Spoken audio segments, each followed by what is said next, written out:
Hey, what's going on, people? What is going on?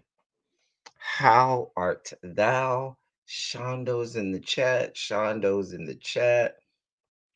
It is great to see you all on this great Martin Luther King Day. So glad you're here. So very glad you're here. I have a festive drink. Yes, I'm already drinking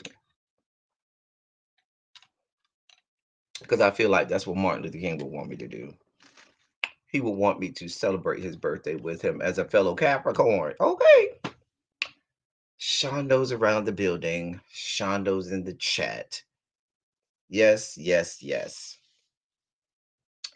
Today is a day to commemorate Martin Luther King and everything that he stood for. And I'm going to give my thoughts on Martin Luther King and where we are today. And notice I didn't say dream. Okay. And, some of the things that people say about Martin Luther King that may or may not be really where he was, especially toward the end of his life. So I took some notes for myself. Oh, let me move some of this out the way. All right. So yes, what is going on, y'all? I hope y'all not well. I guess you're not working. Maybe you are. I don't know. I hope you did. I hope you were not charged with having to go to work today because everybody else get their holidays. We get Martin Luther King Day.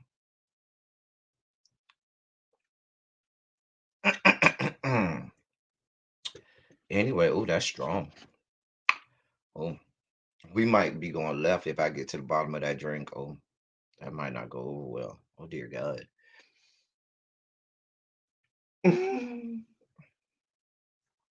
Anyway,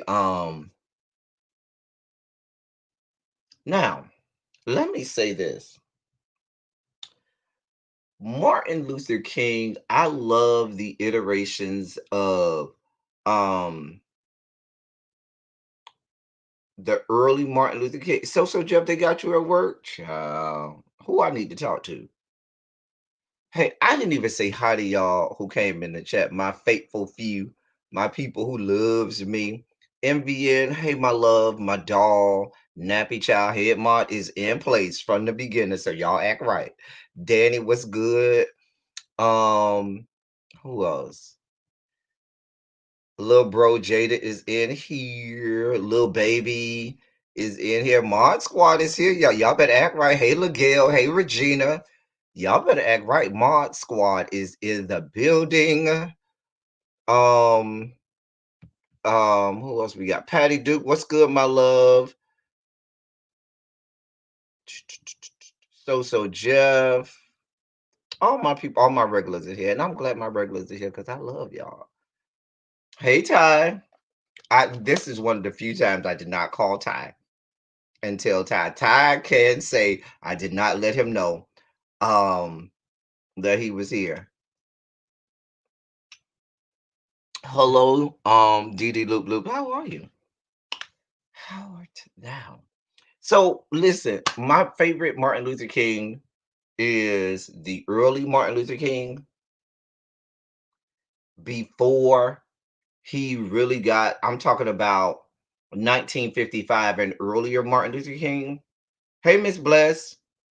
And then I'm here with no Ty. There's a reason I did not call you, Ty. Stay in the bushes. Stay in the bushes, Ty. I'll call you later.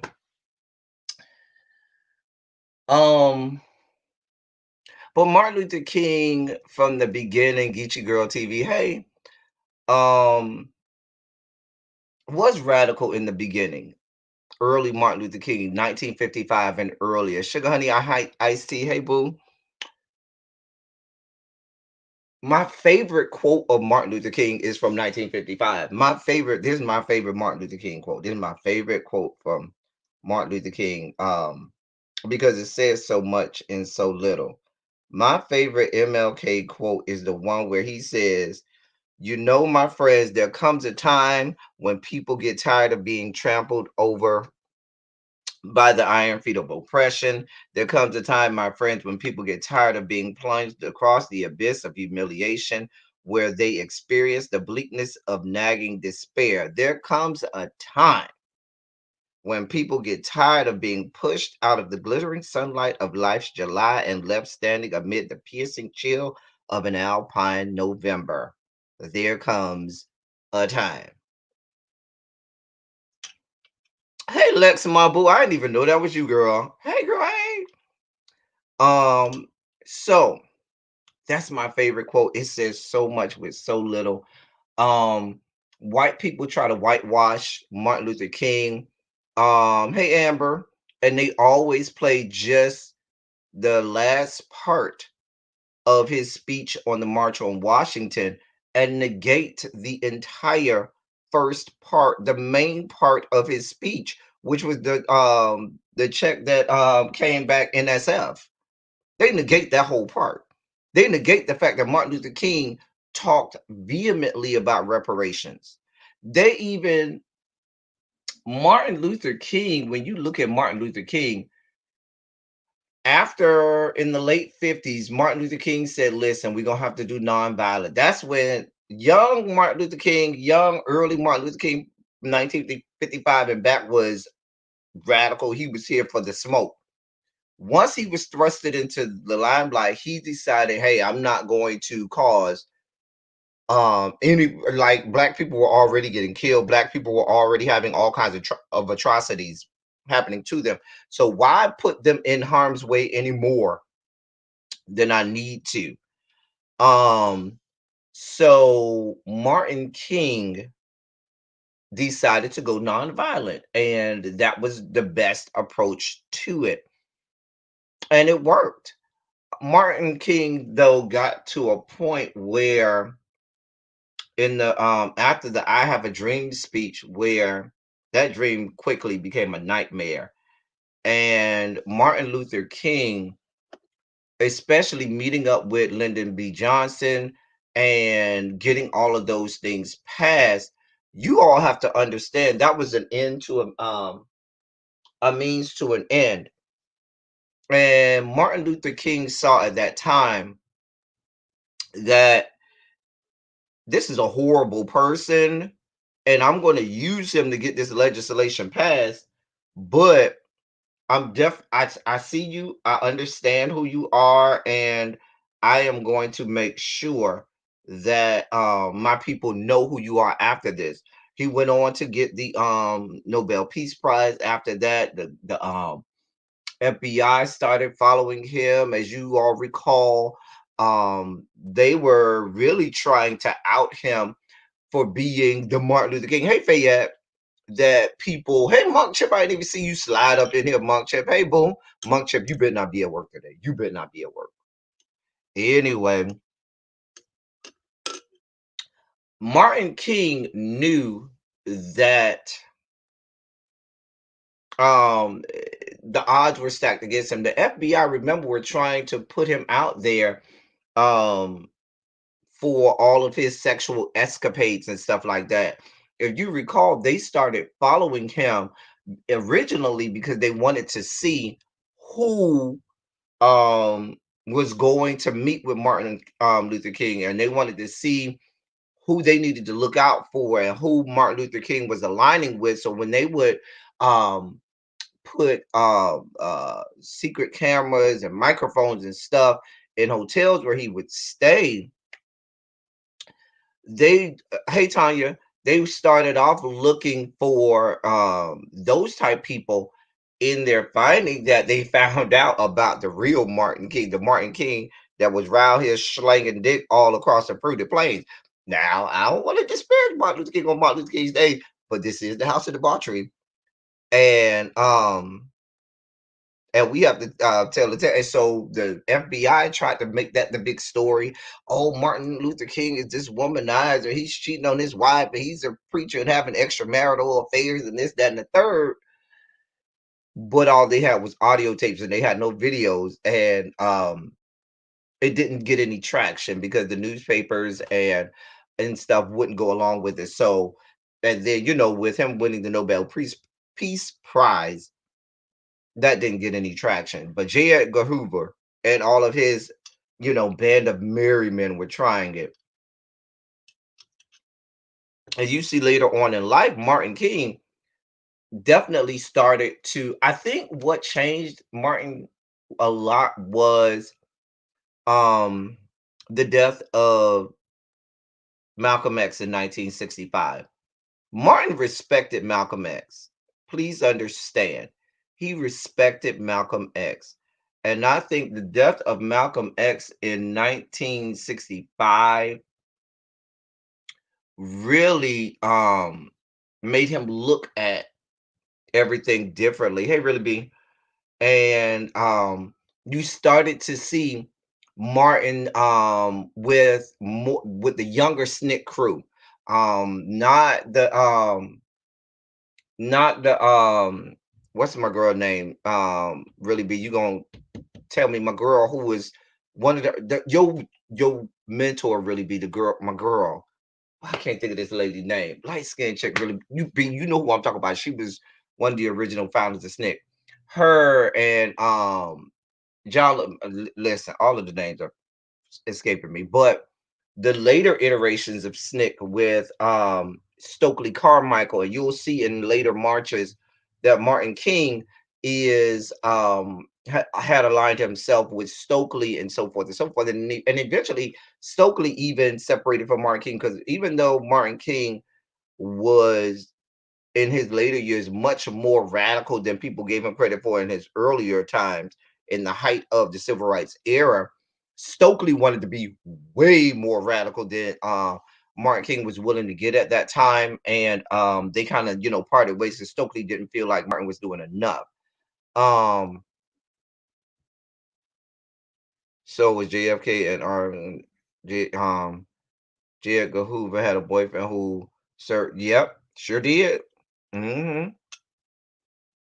He was a known cross dresser too. Hey, Miss B Town. He was a known cross dresser too. Yeah, J. Edgar Hoover did not had a lot of skeletons. So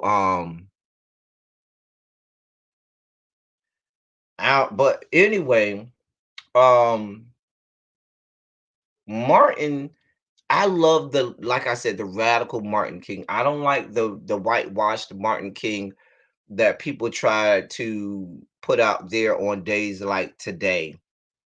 Yeah, I like, and which is why, like, when I look at photos of Martin Luther King, I don't like the traditional photos that you see of him, either in a suit and tie, or with him with a pastor's robe on. And I like the laid back Martin King, who looked like he was probably, and for all intents and purposes, I've done a lot of reading on Martin King, did a lot. When I was young, I was really, really, really um like engaged in everything that was Martin King, and I loved his writing, and I studied him, studied his background and history. And everybody who talks with him always talks about, people only got to see the Martin King, the Reverend Dr. Martin Luther King, but they didn't know Marty. They didn't know Martin. And they said he was so much fun. And he seemed, that's why I like looking at those pictures of him, like the one I have in my thumbnail, because he seemed like, you know what, I'm just chill, laid back, listen, a young lady come across, switching too hard. And he looking at like, hey there, girl, hey, maybe I'm at room 3B. Come see me tonight. You know what I'm saying? He looked like he was my kind of guy. And I say that for a lot of reasons. He's an intellectual, like I'm an intellectual. He's a Capricorn. Diane Nash. I was thinking of Diane Nash. That's who I was thinking about, really be. I knew you was gonna call her out. Thank you, really be. Yeah, it was Diane Nash. She knew I was thinking about Diane Nash, because I remember she always tells a story about meeting Diane Nash, and she is lucky to have met Diane Nash. Um, Great woman, great black pioneering black woman. Anyway, um Martin Luther King, he's a Capricorn, and Capricorns are the type of people who, when it's time to be business minded and intellectual, we go on at 1,000. When it's time to be chill and laid back, We the same way. We gonna be chilled and laid back like everybody else. We like to play hard. We like to party hard. And everybody that talks about him that was in his personal space and in his personal area always say, man, he partied hard. He had a good time. It wasn't all just business, business, When it was business time, it was business time. But when it was time to chill and lay back, he was chill and laid back.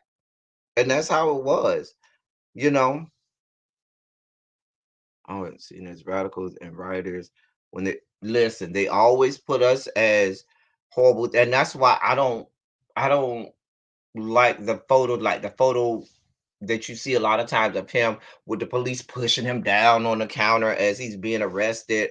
The mug shot from Birmingham, where he wrote the one of the greatest pieces of literature, one of the greatest writings in the history of mankind.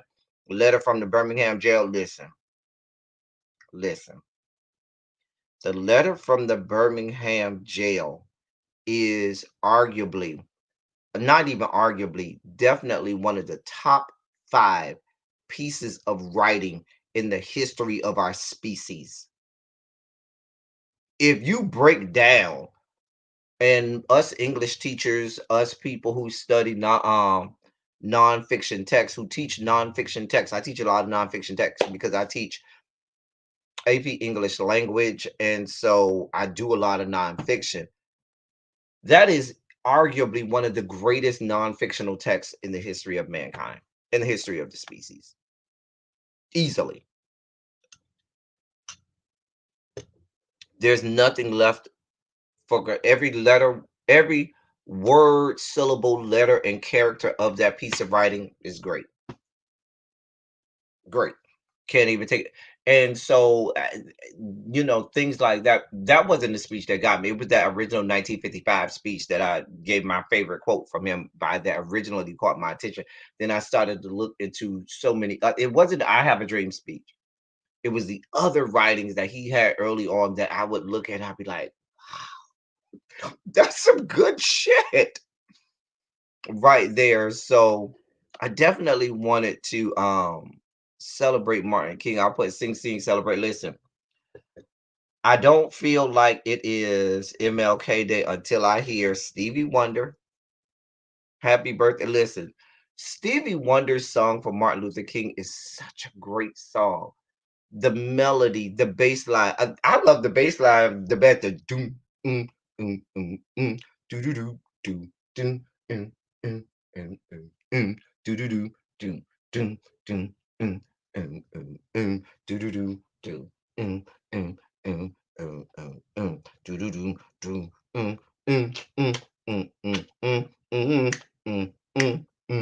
I love the bass line of that song.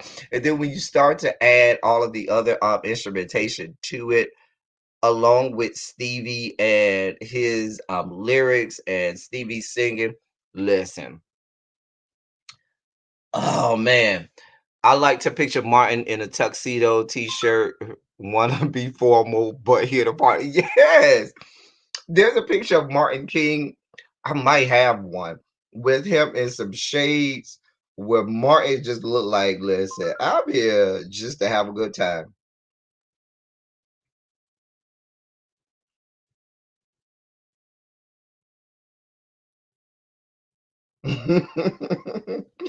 Hold on. But yes, definitely, definitely. Oh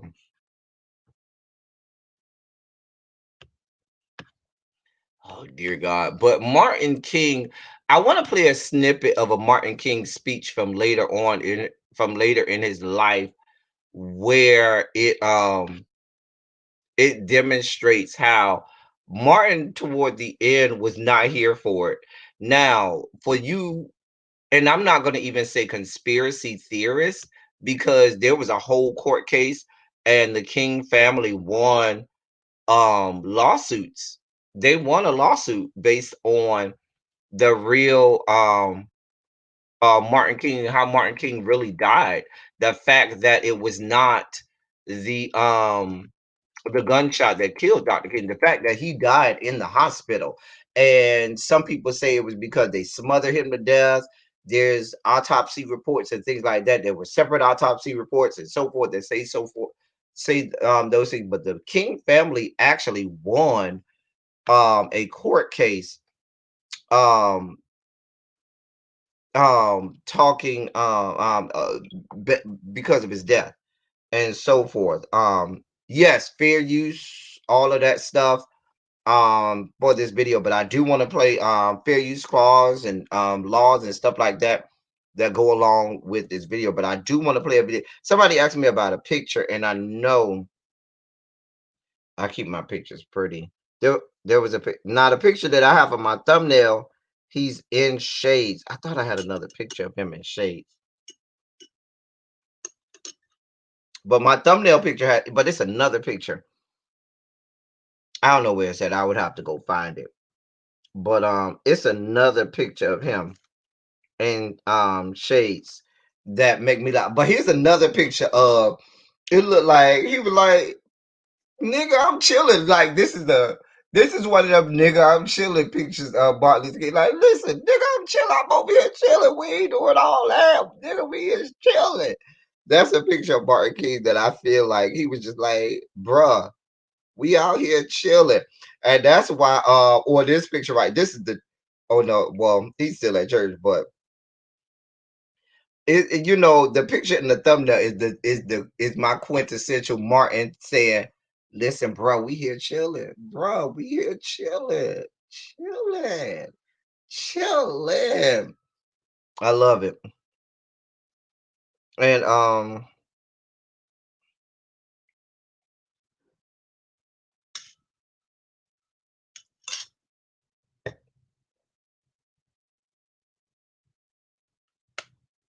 please don't break out your instrument from the 100 days and give us a nasty tuning format. I don't even know what that means. Shout out to Talladega Nights. I love the picture of him.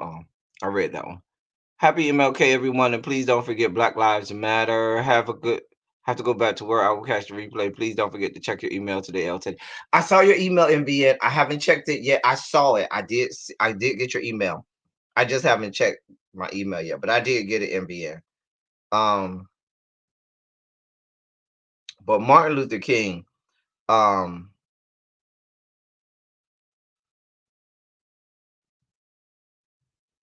oh, MV, I'm looking at it now. She sent the email about the work that she's doing today on Martin Luther King Day with Dr. Marcus Hunter and the Passion Project. Okay.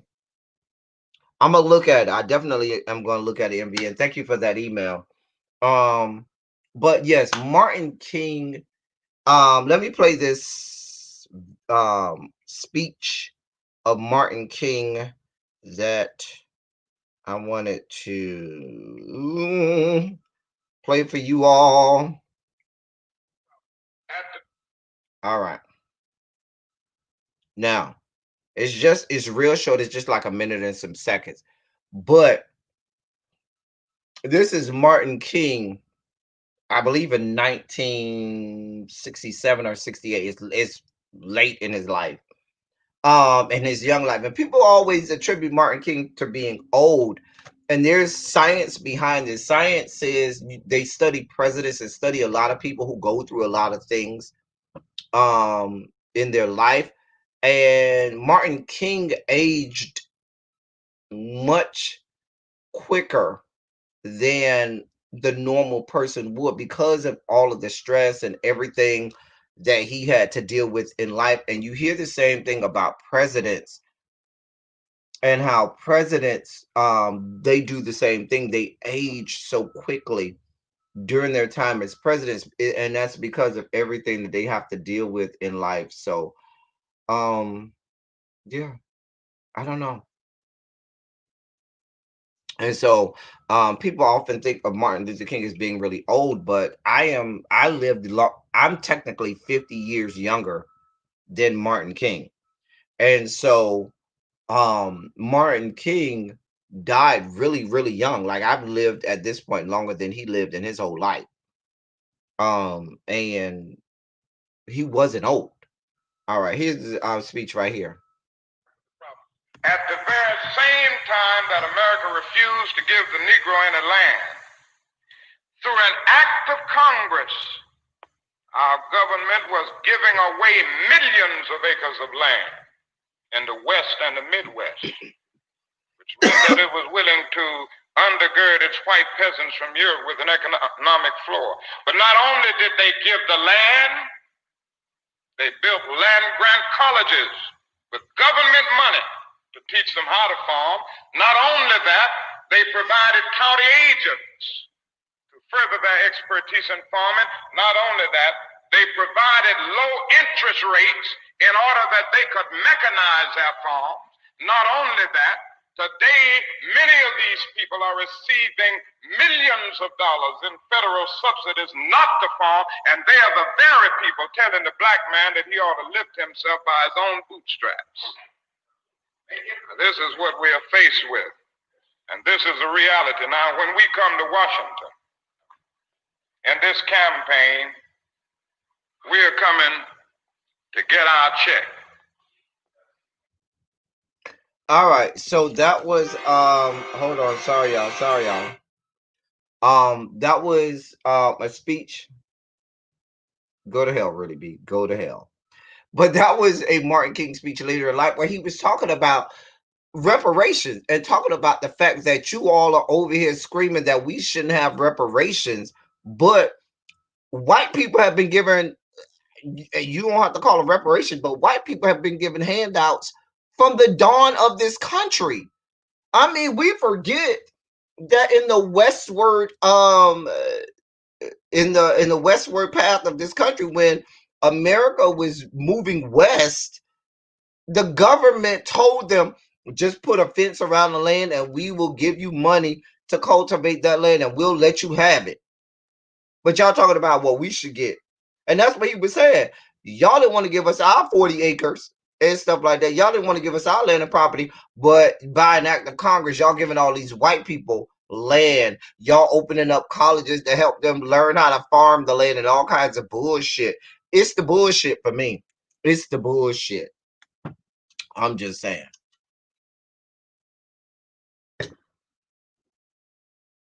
So it was that was the Martin King that J. Edgar Hoover and America was afraid of. It's not the, oh, I have a dream today, Martin Luther King. Martin Luther King had no intentions of giving the I have a dream portion of his speech. Martin Luther King was really at the end of his speech. That whole I have a dream part was off the cuff because he had given that speech and sermon earlier. That's why Mahalia Jackson is the one who got Martin Luther King to give that speech. He wasn't going to tell Mahalia Jackson. The story is always so you can hear her yelling from the back, tell him about this dream, Martin, tell him about the dream, because she loved that sermon. He had no, Martin Luther King was coming up there with smoke, just like John Lewis. And John Lewis was actually toned down. John Lewis tells the story that he was coming up there because John Lewis was still young at the time. John Lewis was young, early 20s, here for all the smoke, here to nuck if you buck. And they were like, listen, bruh, we gonna let you talk, but you can't have all that smoke. And Martin, they were like, listen, you got to take a page from Martin, because Martin is going to give smoke, but make it palatable where it's not as offensive and aggressive. And so they had to tell John Lewis that you got to tone it down a little bit, And so Martin really came with the smoke. It was palatable. It was, but it was the smoke. But you never hear Martin's real speech.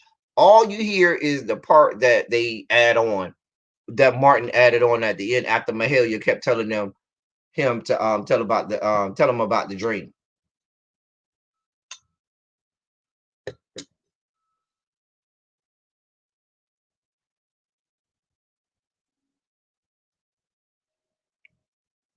Well, the story is told, Sugar Honey Icy. Really be, if you coming on, you need to come on now. The story is told, Sugar Honey Icy, and it's very well documented. Martin Luther King had no intentions on marrying Coretta. None. None. That was arranged. Yeah. He had no intentions of marrying Coretta. I don't want to go down that road. That's a story for another time. But Martin King had no intentions on marrying Coretta. Original.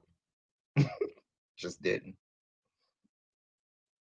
And stuff like that. He let me make sure I'm telling her to come on because she asked me for the link. So,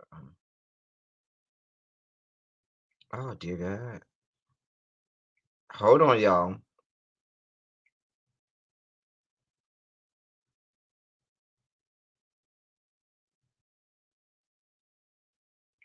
Oh dear God.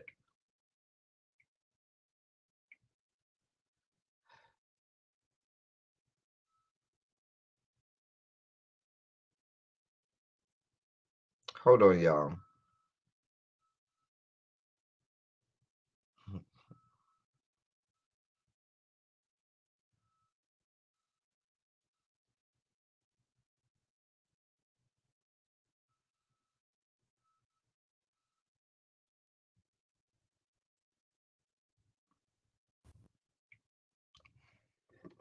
Oh, hey lady. What's up? Hey Yeah, I'm gonna get now. all this lipstick. Look, I'm gonna get all this lipstick. Look, I'm gonna get it all. Abby is judging you from the chat. She didn't even put no comment, but I know Abby is watching and reading you down. Do you hear me? She can do what she want. Mm.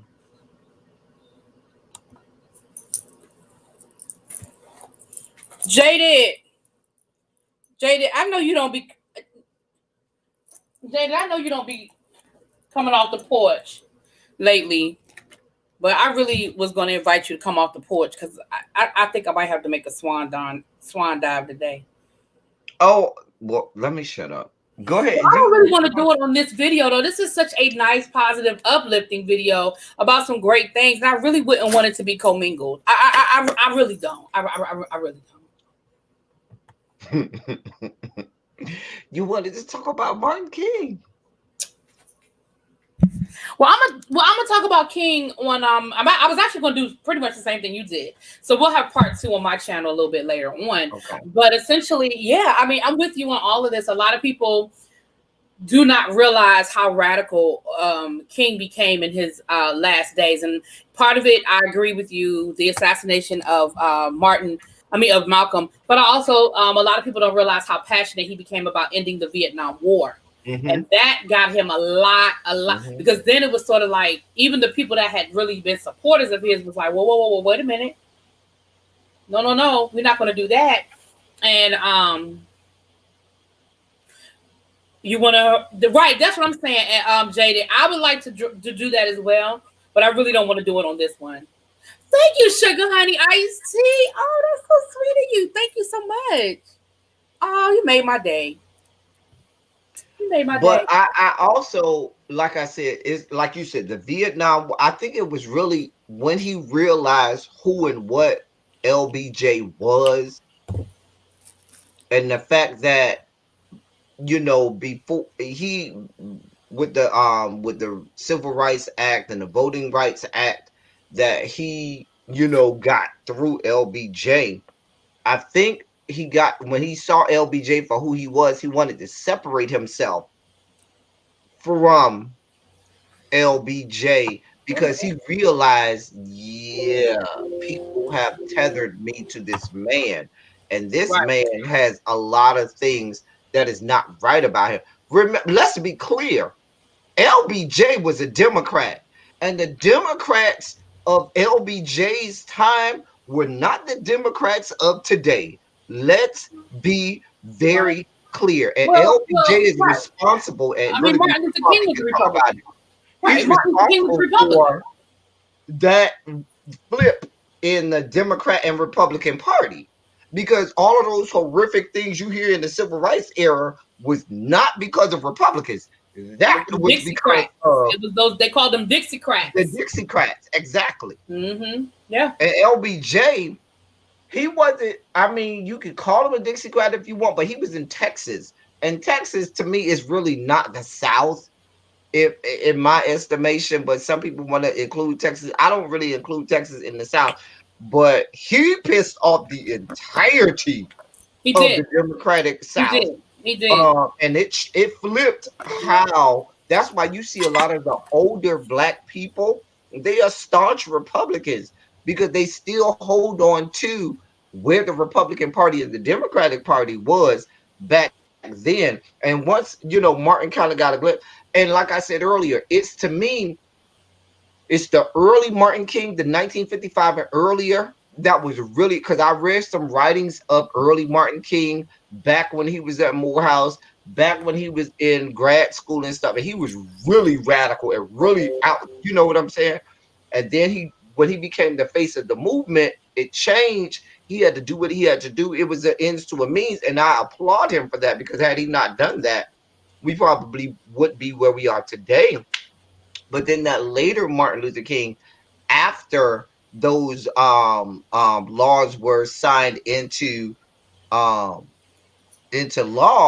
that I like as well. I like those because he was really speaking to the American Black people and saying, remember, he had a famous quote where he says, "I have brought Black people into a burning building. I hate that I brought my people into a burning building." Because the building was burnt, and he said, I done did all of this stuff to bring us here, and the building is fucking burning. That's why he had quotes like, "Riots are the voice of the unspoken." I done messed up the whole quote. I know what you're saying. No, I understand what you're saying, and I mean, but and I think it was a lot of people weren't crazy about. There was a lot of criticism of Selma being, a little slow in areas or whatever. But I think people missed the point. Selma, Ava DuVernay did a great job of giving us that human side of Martin Luther King. Like, she took away the myth. If you pay attention to Selma, you saw the vulnerability, you saw the flaws, you saw the mistakes, you saw that he carried a lot of burden whenever something went down and Black people were beaten and Black people were killed. He carried that burden and he internalized that burden. And a lot of people allowed him to do that. The people around him allowed him to carry the burden because, what they say, heavy is the man who wears the crown. What is it? Heavy is the crown. You know what I'm saying? Look, I done fucked it up too. But heavy is the head of the man who wears the crown. That's it. Thank you. And so, in Selma, if you've seen Selma, I urge you guys to go back and look at it again and look at it through a different lens, because I think Ava, she wasn't trying to air dirty laundry and bring up salaciousness as much as she was trying to let people see the other side of the myth. It's okay for us we don't have to take away all that he did to understand that he was human. Because I think that when we make somebody human, then we understand, oh, okay, well, yes, he was the figurehead for a lot of great things and a lot of great change. However, he wasn't perfect, and he carried a lot of other burdens. And I'm with you.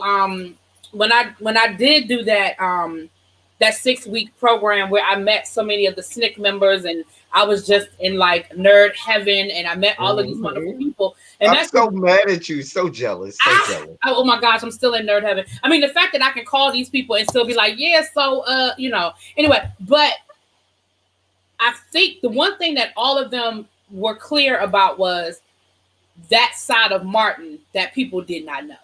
The fact that Martin carried a gun.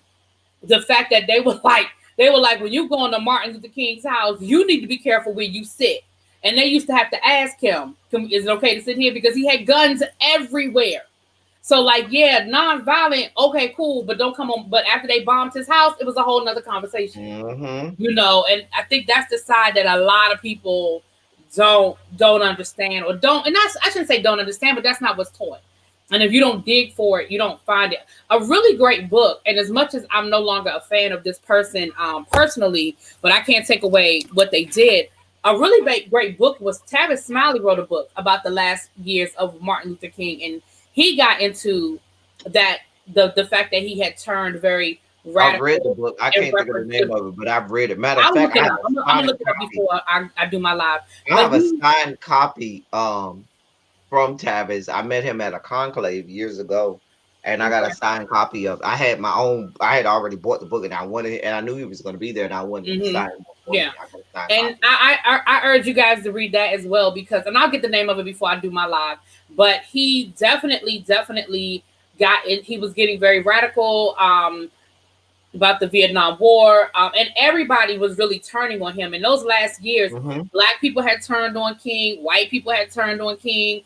He was no But longer what's so funny really be the people, the nonviolent sector of the civil rights or the Black people had turned on him, but then the radical side had turned on him as well because they was like, you're not radical enough. right. He couldn't win. And He so he couldn't was win. caught in the middle. He was really caught in the He middle couldn't win. Yeah. where his popularity was at an all-time low before he died. He was not as popular and Yeah. not as well He wasn't. received. He wasn't.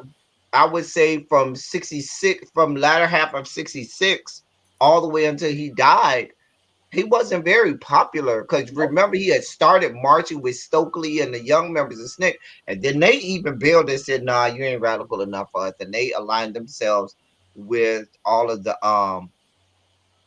very radical people, the Black Panther movement and all of that stuff that really took flight in the late 60s, early 70s and stuff like that. So I mean, it is what it is. Death of a King, the real story of Dr. Martin Luther King's final year by Tavis Smiley. That's it. Thank Thank you. you. Yeah. Thank you. Listen, that's why Dappy Child is the head boy. She'll play around. Nabby Child has been Nabby Child has been giving it Child is up. Okay. bar is head Oh, bar yeah, around. yeah. She'll play Nabby around. Child, I need you to come over my way sometime, honey, because you've been breaking it down. You've been giving it You is up. not gonna steal my head, Mark. Listen.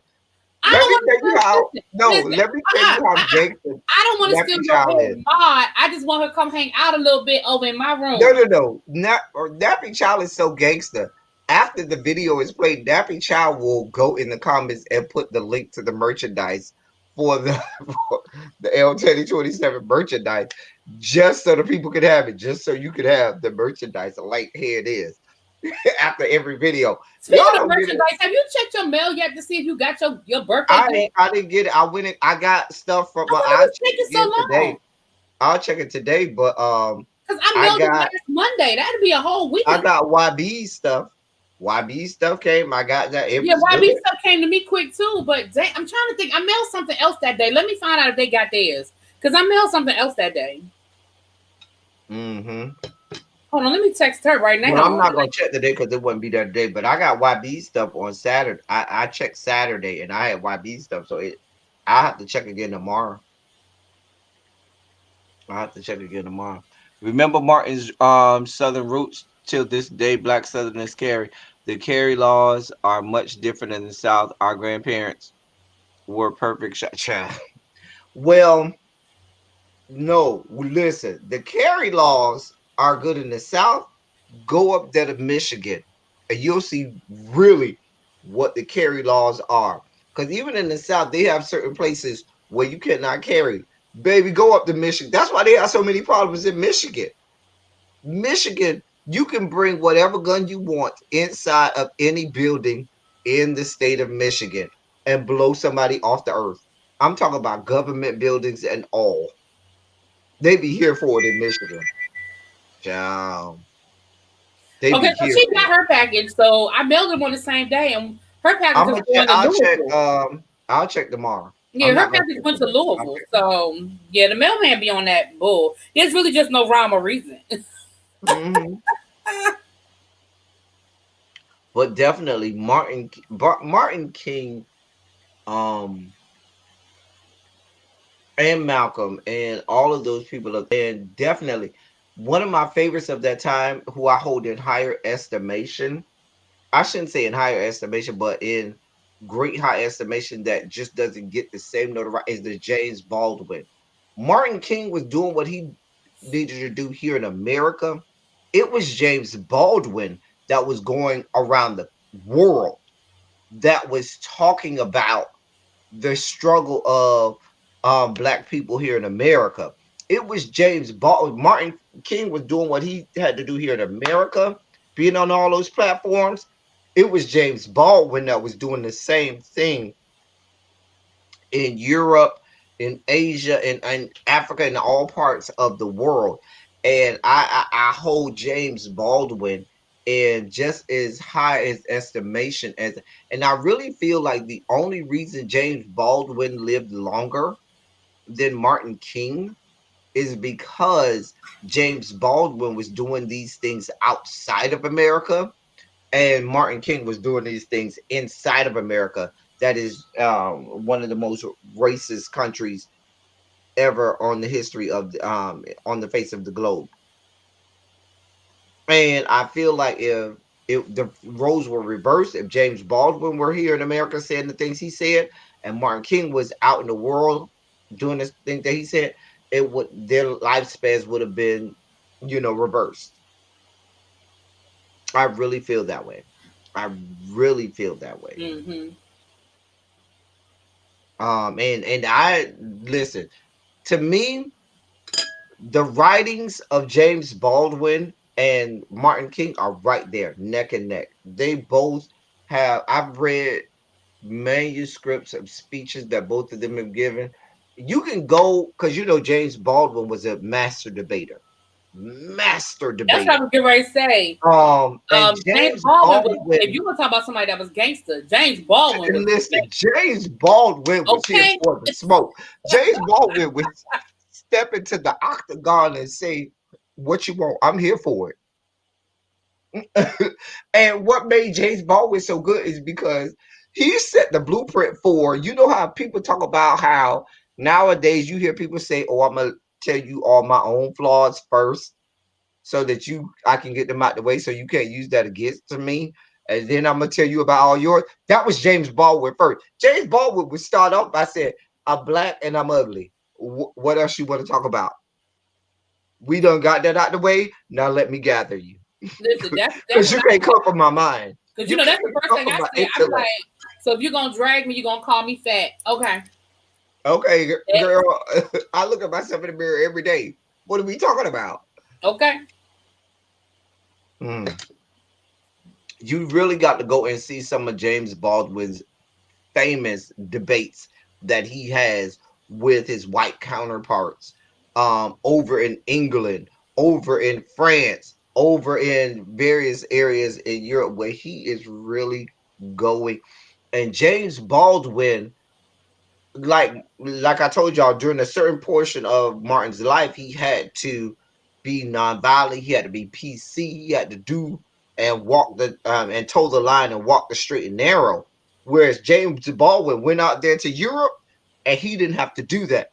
He was calling a spade here in America and talking about how America wasn't shit when people could in America couldn't. So you really got to go and listen to a lot of stuff. If you haven't seen, there was a movie some years ago, I Am Not Your Negro.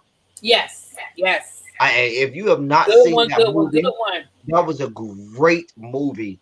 That detailed just a small portion of some of the great stuff that James Baldwin was doing. If you have not seen I Am Not Your Negro, it's a great start, and I'm going to say that start to James Baldwin and stuff. People always talk about Go Tell It on the Mountain, but it's so many other works by James Baldwin that Yeah. Jesus God. Mm. He is a writer's writer. And that's what I like about James Baldwin. But yeah, it's Martin Luther King that we gotta talk about Martin Luther King and all of the great stuff that Martin Luther King did, and what he stood for. And not just, and I think that people come to Martin Luther King that just want to stop at Martin King.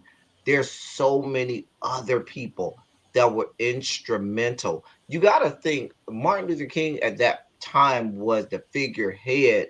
Martin Luther King was the name, but there were so many other people.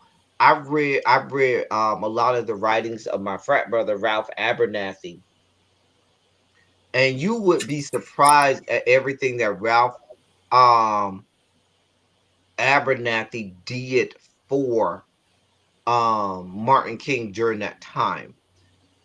Not just him, and Andrew Young and um so many others, even Jesse Jackson when he came along later on in Martin King's career. So many things. It's so funny. People laugh at Jesse Jackson now, but Jesse Jackson was a stalwart in the black civil rights movement and era. I tell people all the time, there would be no Bernie Sanders without Jesse Jackson.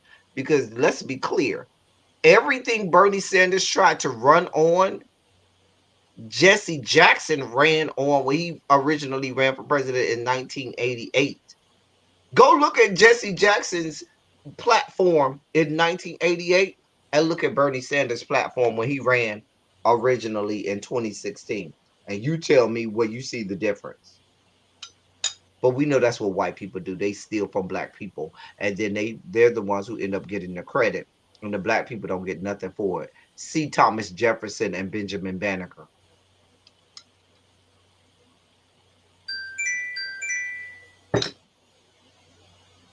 I'm sorry. Julian Bond, thank you so much, Nappy Child, for mentioning. I've met Julian Bond. Julian Bond is another one who at that time, and if you go and watch Selma, you see Julian Bond. Who plays Julian Bond in Selma? Is it Common? No.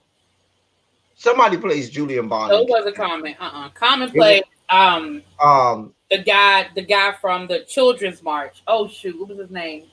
But Julian Bond, the guy who orchestrated the Children's March.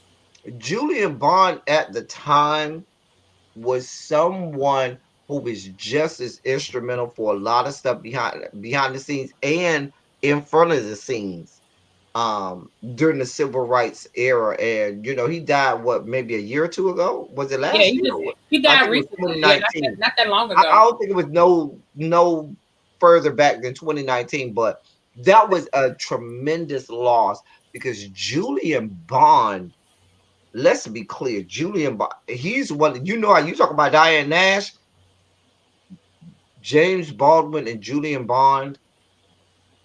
For me, as a young man, I studied them long and hard. Julian Bond and James Baldwin, those are my two right there. Now in my later adult years is Michael Eric Dyson for me. Some people are Dr. Cornel West, some people are Dr. Michael Eric Dyson. I'm a doctor. I used to be a fan of Dr. Cornel West, but the way him and Tavis Smiley showed they whole ass. Dr. Cornel West was one, but I don't know what happened to Dr. Cornel West. I don't know. Him and Tavis Smiley, they showed they entire ass. I mean, entire. But my boy, Dr. Michael Eric Dyson, has never failed me. I'm still here for my boy, Dr. Michael Eric Dyson. Some of my other favorites, my frat brother, Mark Lamont Hill. Yeah, I like Mark Lamont. Mm-hmm. Mark Lamont Hill, love him. Love Bakari Sellers. Love me some Bakari Sellers and Mark Lamont Hill. Both of them. Yeah, yeah. And I think that, again, we're going to have a similar conversation on my channel, but yeah. Great conversation. Mm-hmm. And and me and El Teddy didn't even get into an argument today. Y'all see that? Y'all see this black unity? Y'all see this black unity? The thing about it is, what they don't realize is we agree more than we argue. That's the part they don't see. We agree way more than we argue. There's sometimes they just like giving me a hard time. Anyway, but I just want to spotlight. There are so many people responsible for the movement of black people. Even going before Martin King, we haven't even started to spotlight some of the black women that have been so instrumental. You know what I'm saying? I had a conversation with a friend of mine who is we were having a BGLO conversation, a Divine Nine conversation, and it was a guy, and he leans toward the AKAs, and I lean toward the Deltas. So he tried to have this whole conversation about, well, yes, Kamala Harris is the first ever, female black vice president of these yet to be United States of America, because he stole my term. And I had to tell him, listen, there is no Kamala Harris without first there being a Shirley Chisholm and a Carol Moseley Braun. Look at Jaded. Okay? Well, I'm not even gonna, it is jaded, but we ain't gonna talk about that. I'm not even going to get into that. We could talk backstage about my opinions on that. I'll keep my opinions on that to myself. But we can even go back to how Delta Sigma Theta being a part of the women's movement in the 1920s. Or the whole reason why those women, remember, see, let's be clear, and this is no disrespect to my AKAs out there, Lex Max and all you other people, but Delta Sigma Theta was AKA. That was AKA. And those women said, yeah, we need to change, and what they originally started with, things have changed. To be more politically active with them, and then we need to be activists. And that was around the time of women's suffrage. That was around the time of them saying, no, we need to fight, and we need to fight hard. It ain't time to be pretty. It ain't time to be coy. It is time to fight. And those women decided, and that's why you have a Shirley Chisholm who got the ball rolling, a Barbara Jordan who got the ball rolling. Yeah. Carol Moseley Braun, the first ever black female senator in these yet to be, all of which are members of Delta. But even if you want to go back to, again, My Wonderful Summer with Snick, but we spoke so much about Ella Baker and all that she did with Snick. We talked so much. I mean, Fannie Lou Hamer, a lot of people know her for her I'm sick and tired of being sick and tired, but a lot of people don't know. Hamer was doing so much more than that. Right. A lot of people don't know what that whole speech was. They actually attempted to create their own democratic entity, and it was a whole political situation. It was a whole chess move, and it kind of fell apart in Atlantic City. But people don't understand how instrumental. I was going to say Sojourner Truth, Lord, Fannie Lou Hamer was in that. People don't understand that the Black Panther logo was taken from them, because they were creating their own democratic arm. That's right. And that was their logo. And so that Panther was actually taken from them. And again, we're talking about Fannie Lou Hamer, the face of that. We're talking about Ella Baker starting SNCC. So yeah, and if we really want to dig deep down and go a little bit deeper, the whole Montgomery bus boycott doesn't happen without women. It doesn't happen without the women. The women were the ones who first of all, it was their idea. And I don't want to disrespect Rosa Parks. Rosa Parks is a great person. No, not at all. But you negate the fact is that if Rosa Parks was not the first, Rosa Parks was convenient at that time. And that goes into a whole nother conversation about how people always talk about colorism. That's right. It was all about colorism at the time. Right. But it's all about right. But people are so quick to always want to talk about colorism, and I keep trying to tell people, y'all be coming up with shit that ain't colorism. But if we want to talk about colorism, that is a colorism conversation. That was an entire colorism conversation. She looked the part. She looked the part. Even in Birmingham alone, there were other Black women that had done the same thing, and there were other more popular Black women that were more involved with the movement than Rosa Parks were at that time. But the problem was they were not as light and it's not as easy on the eyes. And I'm not saying it's wrong. And had the pedigree. And I'm not saying it's wrong. I understood, looking back in they always say foresight, hindsight is 2020. Right. Understanding that with white people, you had to do, go a certain way. Think about the first Black, a lot of things, they are light skinned because that was palatable for white people at that time. But let's be clear, before the light skin iteration of it, there was a whole lot of dark skinned people that was doing a whole lot of other stuff. that Yeah. they did not get credit Yeah, for.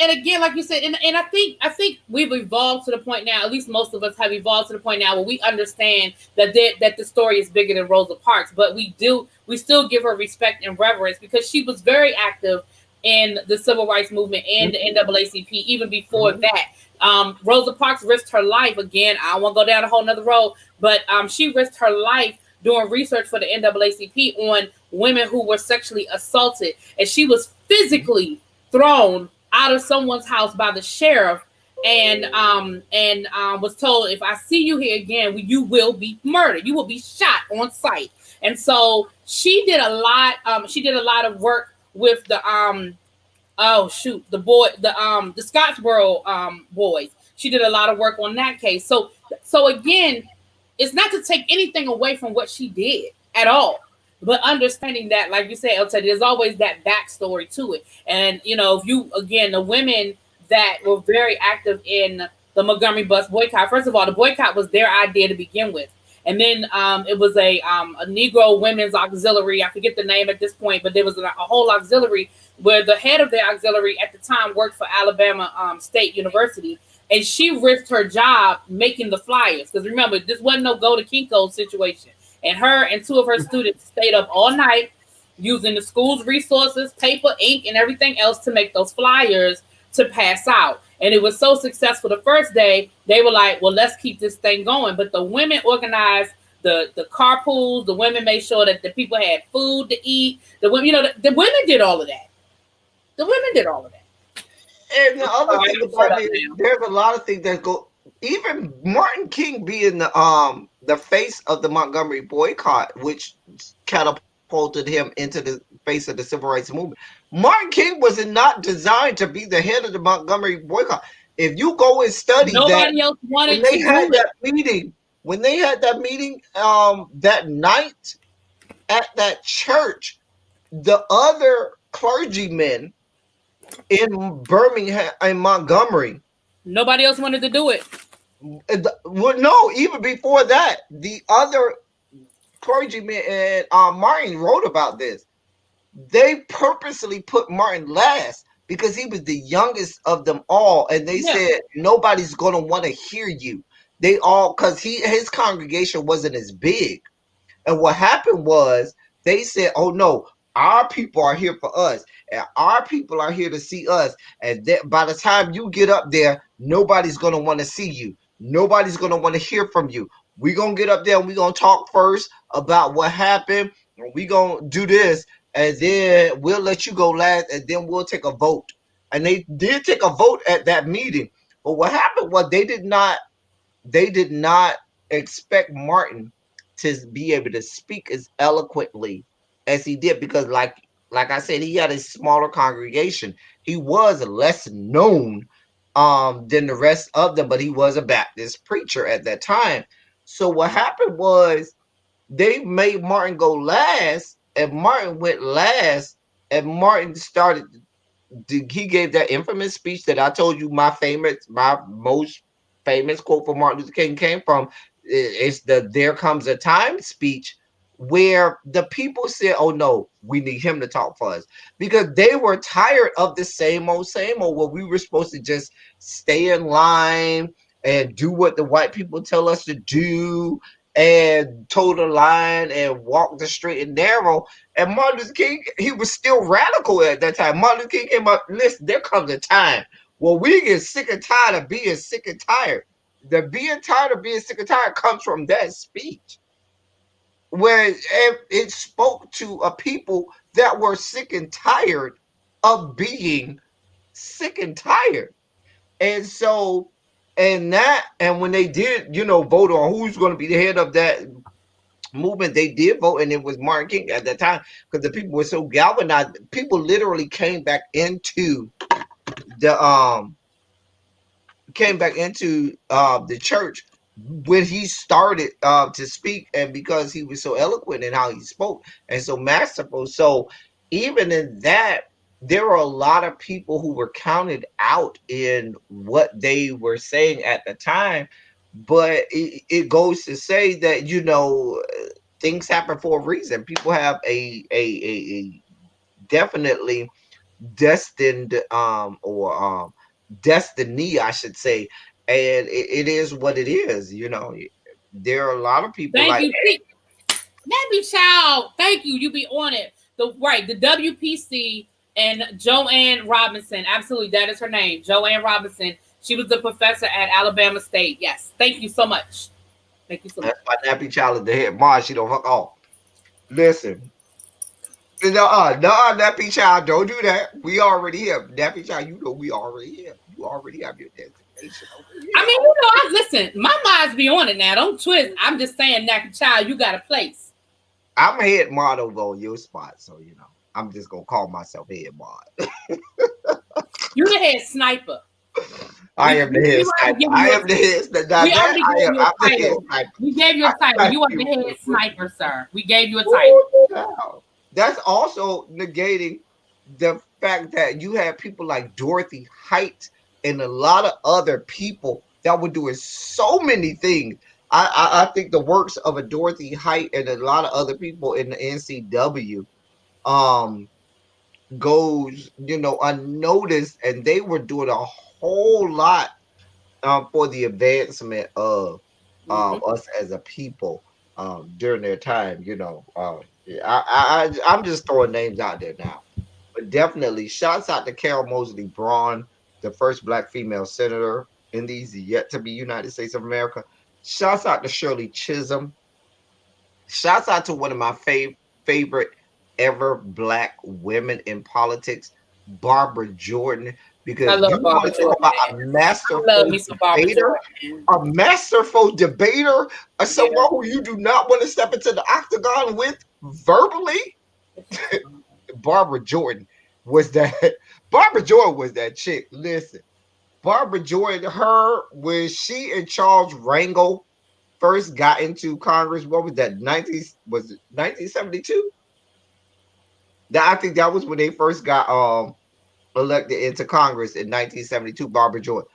Them two right there. You talking about radical? You talking about? Listen, Richard Nixon talked about the fact that it was the Barbara Jordan speech during that congressional hearing that made him say, "Yeah, I might want to let this," because the way she with surgical precision spelled out what the Constitution. I haven't seen her in a long time. Hey, Rain D. Yeah, you haven't been around in a long time. Barbara Jordan went back into the history of the Constitution at every time the Constitution was ratified, at every time what the ratification of the Constitution meant, and how he had violated every single time the ratification. Listen, you need to go back and listen to Barbara Jordan talking about how Richard Nixon had violated her and Charles Rangel at that time were brand new senators into Barbara Jordan gave it to him. She was here for all of it. Shouts out also, if we're going to talk about Martin Luther King Day, it was the idea of my frat brother John Conyers.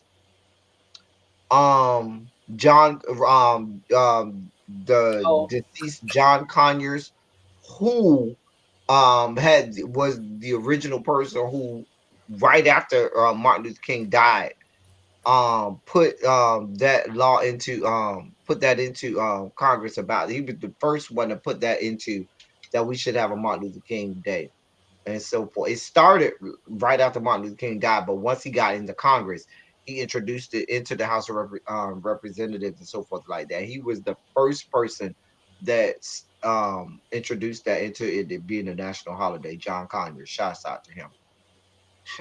If you go to Austin, Texas, they have a whole statue of Barbara Jordan there at the airport, at the Austin, Texas airport. As they should. Mm-hmm. You said Houston? Austin, Texas. Austin. Oh, Austin. Mm-hmm. I'm trying to get to Dallas. Dallas is nice too. Listen, my favorite cities my favorite city. How far is Dallas from Houston, El Teddy? You know, I'm geography wasn't my thing. How far is Dallas from Houston? You're gonna drive about 4-5 hours. You know what? I think I'd already checked into that because that sounds like what It's I like think I a already 4 or knew. 5 hour drive. Yeah, I feel like I already knew that. Okay, thank you. It's Mhm. the bop for me. Oh, that song is in my head. Okay, moving on. She is the reason I became a DST. Barbara Jordan. Listen, I ain't mad Oh, at you, that's right. baby. Barbara Jordan is listen. She go and she's a member of the Rainbow Push Coalition. Shouts out to Barbara Jordan, member of the Rainbow Push Coalition. And And Charles Brangle, since you're gonna put it out there, oh wow. wasn't he Oberlin? I, Right? Or I don't know am I that thinking with Charles the wrong Bickle. person? Am I I thinking of the don't wrong know that he person? was open about. He might have been open about it later on, but I don't know. I thought I he knew was. Charles Maybe Bickle. okay. I Maybe I'm wasn't thinking about the wrong person. You know what? Take that back. I might be thinking about the wrong person. Let me take that back. Let me take that back. I might be thinking about the wrong person. Go ahead, Nappy Child, dropping the speech. Listen, listen. Listen, that be child be on it. That's why she's the head boy. She don't fuck off. Y'all be playing around. That be child be here for it. Listen, that Barbara Jordan. I teach the Barbara Jordan speech in my class when I teach AP Lang. You got to be able to break that down. The way she undressed it was surgical precision. That is how, and that comes from her, and that comes from her history. Thank you, I think Nappy Child. He did was she go to okay. Texas Southern? I All think right. she went to Texas Southern. I think she went to. I think she did. I think she I did. think she went. She went to. I know she went to HBCU. I think it was Texas Southern. But the way she undressed and the way she went through the history of the ratifications of the United States Constitution all the way back from the first ratification and brought him all the way to the present. She was like, we can't. I was like, oh, great stuff there. Great stuff. Well, Great I stuff. probably, Me and really B can sit here and nerd out forever on this stuff because this is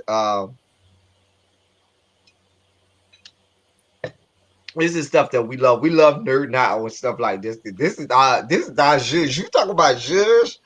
This is our judge. yeah, and that's what I was getting ready to say. I was gonna do a similar to this on my live. I mean, I'm gonna talk about the other stuff too, but I was going to similar as well on my live. Um, and I'll go on my regular time about 6:30 ish. Yeah. I'm more than willing to come on there. I know it's not a Saturday on Friday. I know it's You know what? Don't do me. Y'all notice how I always send her the link? I'm just saying. Wait a Oh, minute. she did go to Texas Wait a Southern, minute. graduated Wait magna a cum minute. laude in 1956 and went Wait a on to minute. graduate from Austin University Law School of Law in 1959. Come on with the history, Randy. You better know your Delta history, Randy. You better know your Delta history. Yes, God.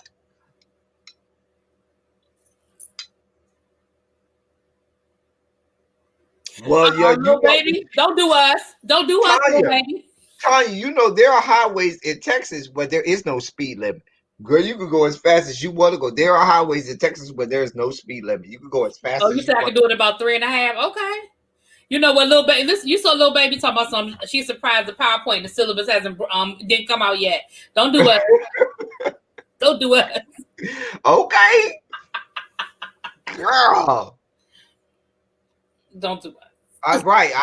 Like I said, I thought it was Texas Southern. So you're right. She did go to Texas Southern. She was a master debater. You did not want no parts of her verbally, girl. She will undress you, baby. Barbara Joy, a phenomenal black woman. Also, and we don't have enough time today on this slide, but even going down the history of Shirley Chisholm and Carol Mosley Well, Braun, we can revisit these. We got February coming up. we got time. But Carol Mosley Braun and Shirley Chisholm. Shirley Chisholm, first of all, is a stalwart in black politics. Okay. If you are a black woman and you don't know who Shirley Chisholm is, the problem is you and not us. Okay. And then when you talk about the history of a Carol Mosley Braun and how she was able to be the first ever, all three of those women, Barbara Jordan, Shirley Chisholm, and Carol Mosley Braun, are all Delta girls. They are all Deltas. They are all stalwarts in, and there is no. And my point with my friend was, there's no Kamala Harris without those women. those women. There's no Kamala Harris without those women at all. And Kamala Harris will tell you she does not exist without those women. Let's be clear.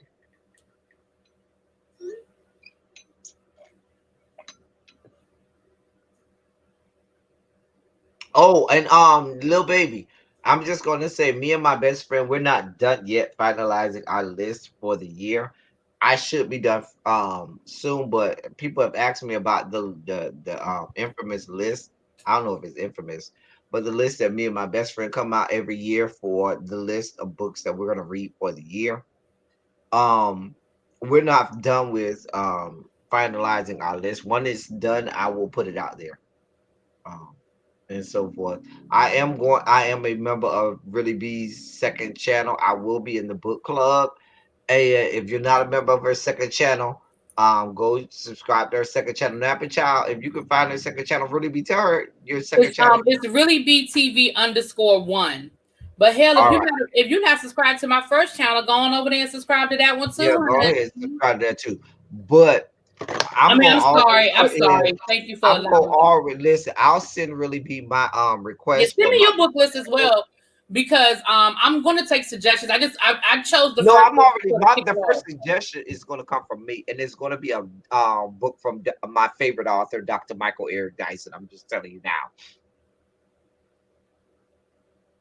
The first suggestion I will heard come you. from me, and I it heard you. will be a book from my favorite author of all time, nonfiction, Dr. Michael Eric Dyson. Just telling you now.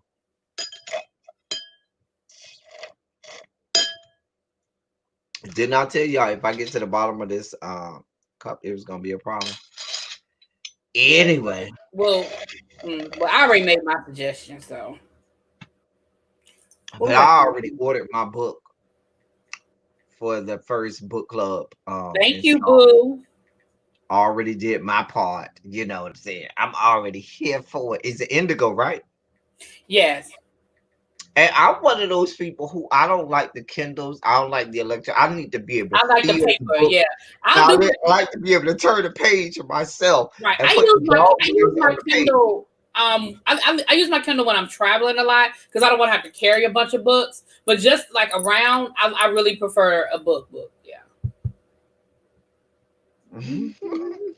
Anyway, we're about to get off here because there's some other things that we need to handle. Don't go away. We'll be right back. Anyway, well, can I get some shout outs in the chat before we get out? We have had a phenomenal discussion, and listen, look out for Really Bees live later today, where I know she's going to talk all things Black History, Civil Rights era, Martin Luther King, and all of those things. I love to hear, and I know she's going to save it for her live. What Really Bees favorite Martin Luther King quote is. I share with you all mine. I can break down why that's my favorite quote. Um, while you all are putting shadows in the chat, the reason why that's my favorite quote is because in that short excerpt, he just encapsulates what Black people go through when he talks about being there comes a time when people get tired of being trampled by the iron feet of oppression. I could spend a whole hour explaining to you just that one line, being trampled by the iron feet of oppression. Remember, for somebody to be trampled, what that means is that there is someone that you all are in a mass group. Maybe you're in a movie theater, maybe you're at a stadium, and something happens and there's imminent danger. And everybody in that particular venue needs to escape quickly. In order for you to be trampled, what that means is you probably have some type of disadvantage. Maybe you got a sprained ankle. Maybe you got a bad knee.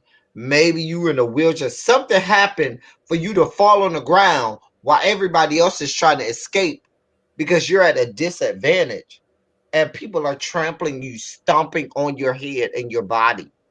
And so, not only just to be trampled, But to be trampled by iron feet, being trampled by regular feet is bad enough, but iron feet means that it is causing exponentially worse damage on you.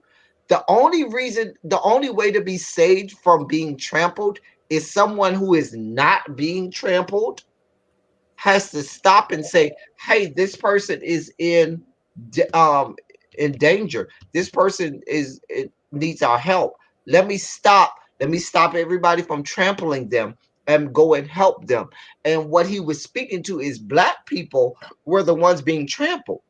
We were at a disadvantage because we came into this country as slaves, and we're on the floor being trampled by other white people. And it takes other white people, some other white person to say, "Hey, you all stop trampling them.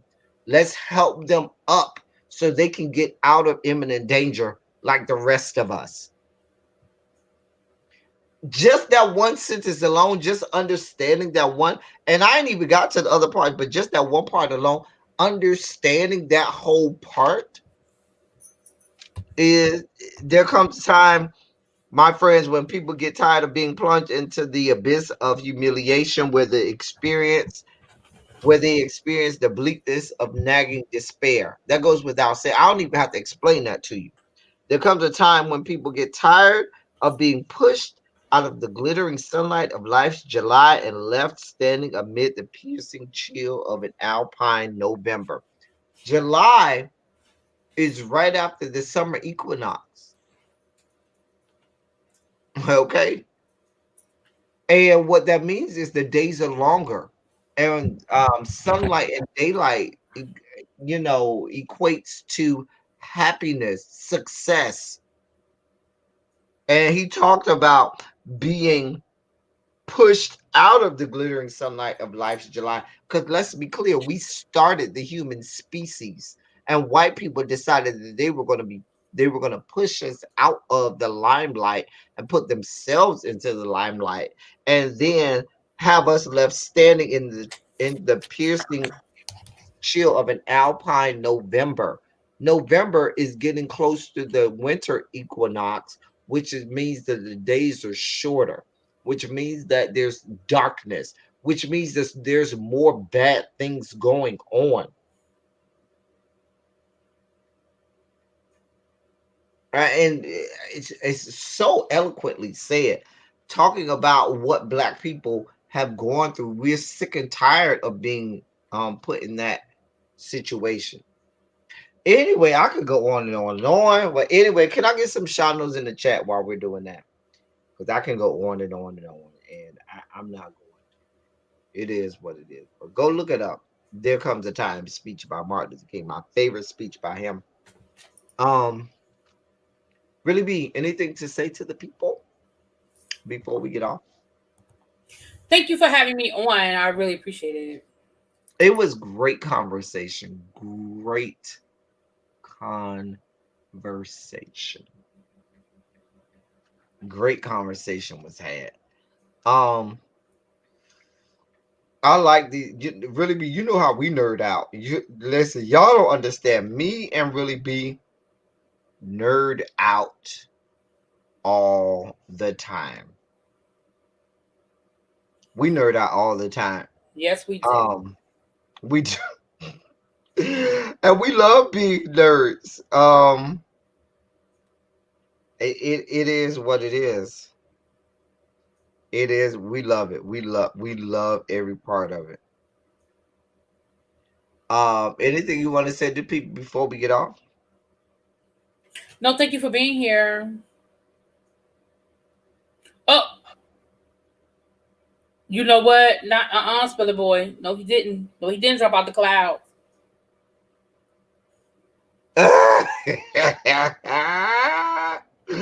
Shouts out to mother. Shouts out to mother. Shouts out to mother.